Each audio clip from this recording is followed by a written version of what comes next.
now at the end of your first season as a professional coach with the academy here, how do you rate the experiences of the lads? Because there has been so many different experiences, so many learning curves that you can look back on. Yeah, it's been fantastic. I think when I first got into the role, it was quite unexpected, to say the least. Obviously, I've been involved in football all my life, but I think until you go into the coaching side in a full-time environment, you don't appreciate the amount of work that goes in as regards to planning your training sessions, making sure everything's set up, making sure all the little bits away from training are taken care of, so that when we do start training, we can get as much detail and sort of experience into the sessions as possible. So from the start of the season till now, I've learned so much that there's stuff that I probably didn't even think about. So I think from my point of view, I've developed loads, and it's been a great learning curve, a great experience, and one that I've thoroughly enjoyed.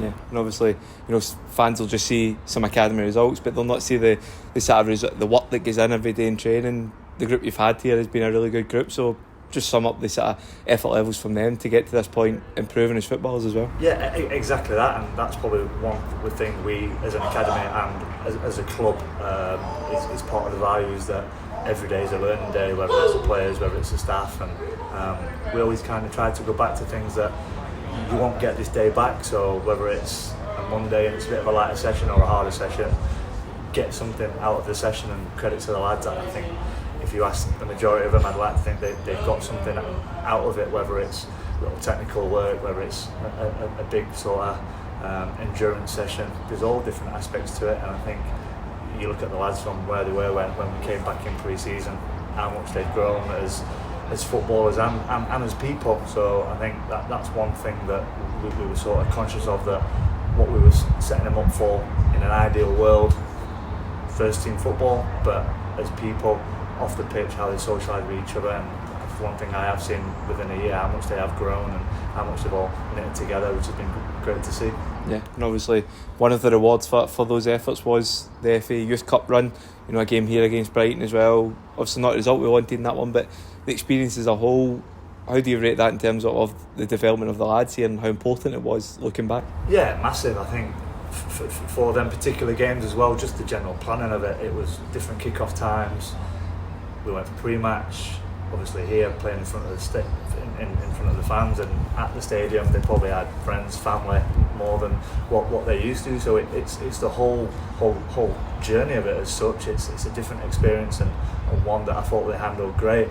Again, back to the Brighton game, we knew it was going to be tough, but we had a bit of a game plan which kind of worked to a certain extent. We had a few moments in the game which at that sort of level you've got to take them whenever they sort of present themselves. But the two games before that, the character that the lad showed from going a goal down in both games to come back and get the results, and my probably highlight or biggest moment that I remember is the last minute winner against Northampton, and we were sort of not down in the game, but you thought, is a goal going to come? And eventually it came, and obviously right at the last kick, and you see all the lads sprinting down the touchline. So there's that collective effort, because that they're the games that they all want to play in, and football's part of not being involved in certain games. And as disappointed as you are, to see how close they were and how they all stuck together, all celebrated together, was great to see.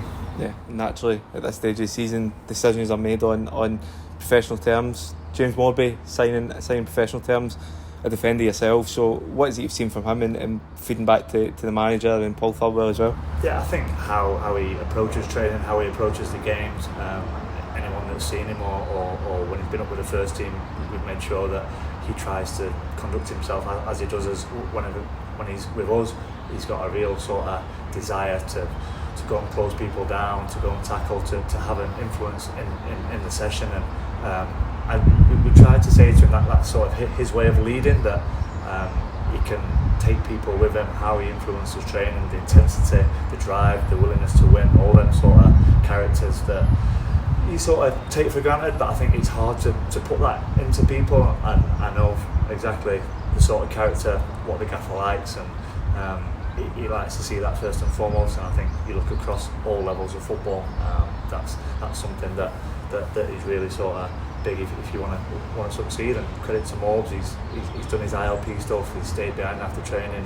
He's worked on all his little basic sort of passing scenarios, all his passing drills, which you can take for granted a little bit. So he's got the rewards that he deserves, and that's just the first step now. He's got to really nail it down now and not get too complacent. Come back pre-season ready to sort of go make an impact in the first team and train exactly how he's done with us over the last 12 months. Yeah, and naturally, of course, there are some players who are leaving the club. Just on what a word on them, because their professionalism, their attitude every day to be pushing towards that. They might not be leaving with the contract they want, but hopefully a platform to stay in football and sort of keep playing their trade. Yeah, exactly that. And I think credit's got to go out to all the second years. That it's a difficult time. It's a time that's inevitable in football, and as you said, they've not got the end result that they wanted. But I'm sure as people, as we sort of alluded to earlier, how much they've grown from an education point of view. They've all I think they've all passed with really high marks in that respect. So it's the whole package. It's the whole journey that they've had. The 2 years here, the lads that have stayed in digs, I'm sure the experiences that they've had and managed to live away from home for 2 years is that sort of development skills. And there's no reason why they can't go and play elsewhere and come back. You see it in football. It's just a bump in the road. It's all about timing sometimes in football. So there's plenty more opportunities out there, but I think they've all applied themselves really well. Their attitude since obviously decisions has been first class, and credit to them when they've trained and when they've played. It's like they came in when first day of the season. Yeah, and finally, of course, your decision to leave the club at the end of the season now. I think what has been quite a successful spell in terms of as a player, but as a coach as well. So how do you reflect on your years with the club and sort of looking ahead to the future as well? Yeah, it's been great. I think when I first came as a player, all the values of the club have always been there, and that's one thing that I tried to instill while I was still playing, and then transition that into the coaching side and into the academy. I was fortunate that the academy was in a good place on the back of winning the league, so it wasn't a case of going in and trying to uproot and change all the values. The values are there. It's the values that I like to align myself with. So that's something that I think no matter where I go, that's something that I'll take from the club. How the sort of gaffer approaches people, what he expects of people, whether it's people who work on a match day, whether it's people who work in the first team, whether it's people working in the academy. There's that collective unit, which I think is massive, and is a massive credit to the success that the club's had over the last 5-6 years.